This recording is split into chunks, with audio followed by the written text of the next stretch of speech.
It is now time for us to present to you, coming to you with the kind compliments of Court St. Vincent Limited. Frames, lenses, and sunglasses at Quartz Optical, now with an extended warranty to give you the peace of mind that your purchase is protected from the day you get it. Accidents happen.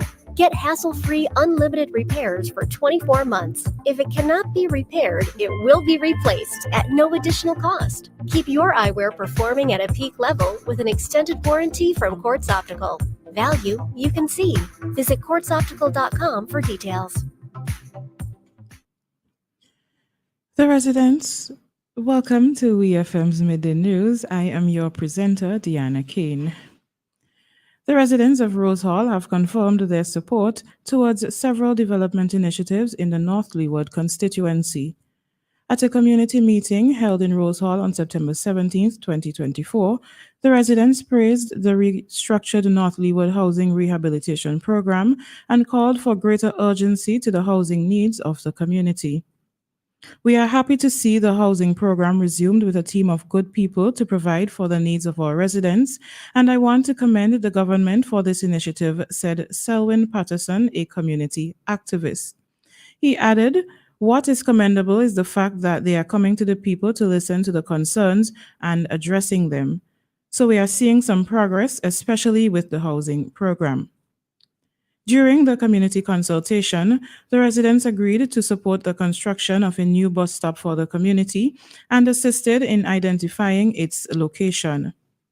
Community Health Aid Officer Aretha Williams said that the community must work together to see these advancements. "We decided to work together to put the infrastructure in place for our community, and with the support of our representative, Honorable Carlos James, we are going to build out on these things. We have a role to play in our own development," she noted. Addressing the needs of farmers in North Leeward and particularly the Rose Hall community, the villagers supported the proposed rehabilitation of the Belmont Farmers Depot and the distribution of vegetable seeds to over 200 farmers in North Leeward.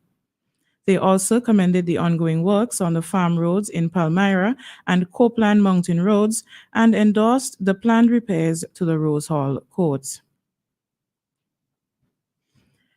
Farmers across St. Vincent and the Grenadines will continue to receive support from the government through the Ministry of Agriculture. From Tuesday, 24th of September to Thursday, 26th of September, banana and plantain farmers will receive vouchers of varying amounts according to the damage they obtained during the passage of Hurricane Beryl on July 1st. Stating that this support is in addition to production and income support for farmers and fishers, which is expected to follow soon, the Minister of Agriculture, Honorable Saboto Caesar, added that this national spread of assistance will include providing technical workers to help the fisherfolk and farmers, and that tractor services and seedlings will also be provided. The government has allocated $5.5 million in production support for farmers and $2.2 million in production support for fisherfolk. The Royal St. Vincent and the Grenadines Police Force is investigating an incident that occurred around 7:15 this morning. A post from the Royal St. Vincent and the Grenadines Police Force read, "Preliminary reports indicate that several vehicles were involved in the collision, with one minivan sustaining extensive damage.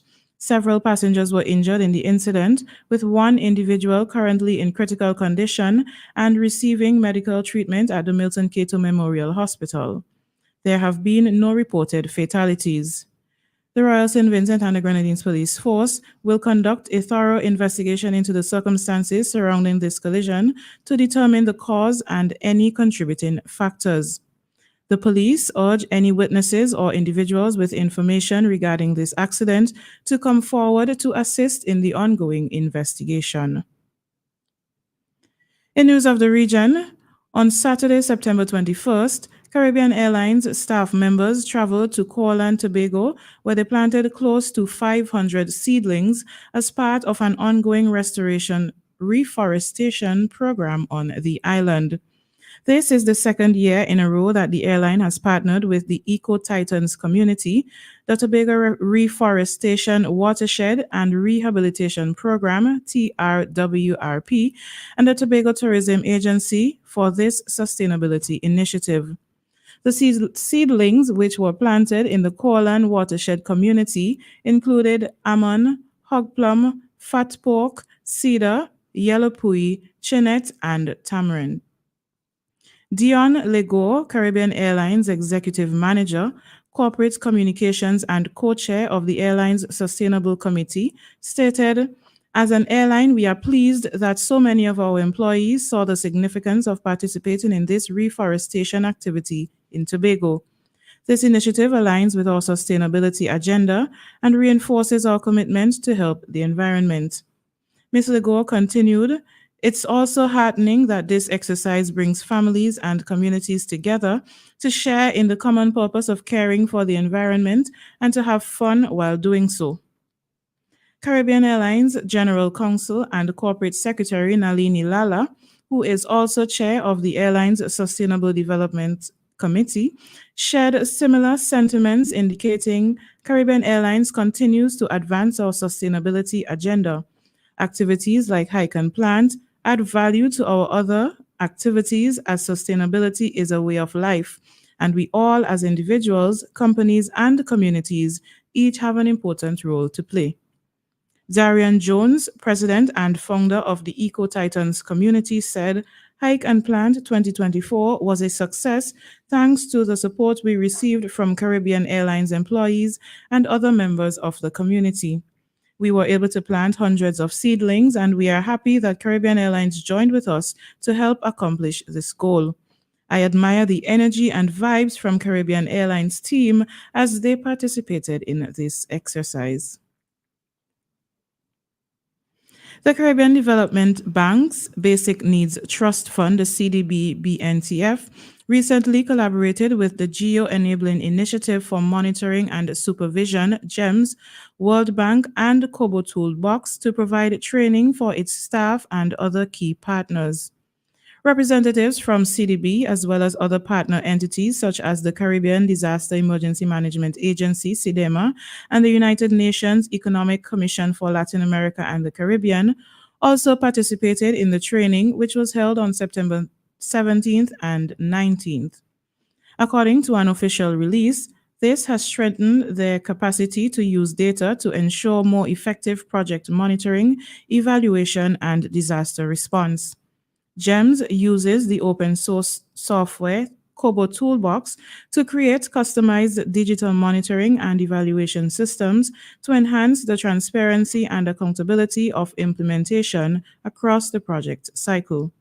To date, the GEMS has been implemented in more than 100 countries, and over 1,100 project teams and 10,000 government staff have been trained across regions.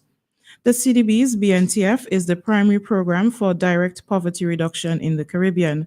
It addresses needs identified by vulnerable communities in water and sanitation, education, livelihood enhancement, and access and drainage, aiming to improve the quality of life for beneficiaries in its 9 participating countries.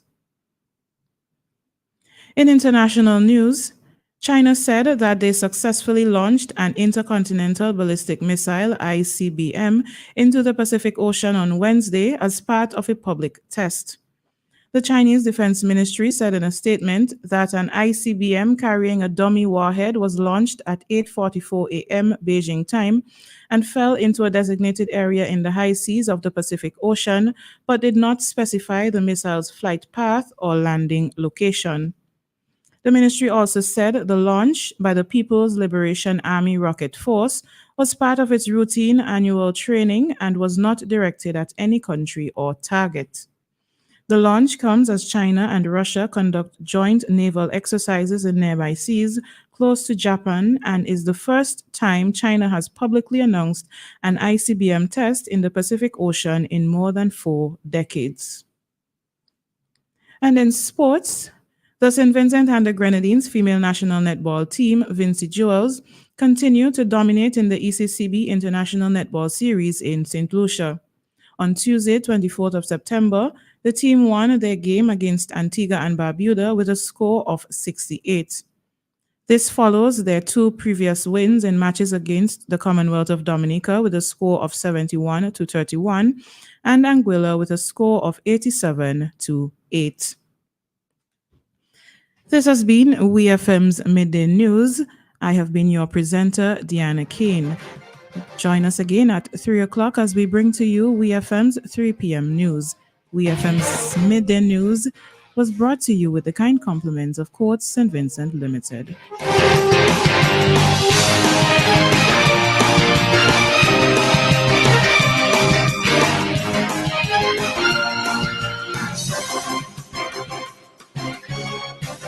Get your frames, lenses, and sunglasses at Quartz Optical, now with an extended warranty to give you the peace of mind that your purchase is protected from the day you get it.